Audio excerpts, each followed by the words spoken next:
17 minutes after the hour, 11 sick and malnourished children rescued over the weekend from a heavily armed New Mexico compound built mostly out of, get this, garbage. Sheriffs say the men running the so-called compound may have Islamic extremist ties. Our next guest says it might not be the only compound like it. Here to weigh in is national security analyst and Shillman fellow at the Clarion Project, Mauro. Ryan, from this compound in the middle of nowhere, the FBI had it under surveillance.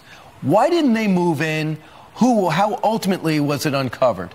Right, so this is really an amazing story. So I have Muslim sources inside of a community that knew about what was going on, where a child had gone missing. The father was accused of abducting the child, and the accused kidnapper is the son of a radical imam in Brooklyn.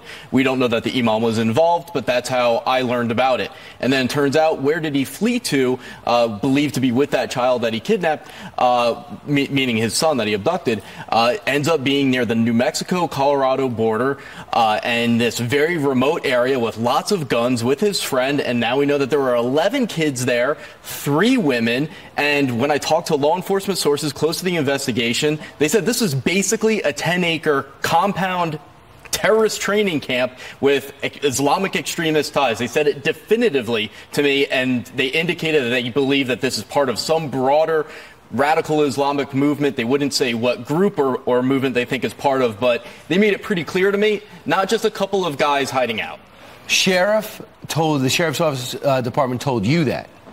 Yes, sources, law enforcement sources involved and aware of the investigation. What makes you think, what makes them think that this is a widespread situation, that this isn't the only compound?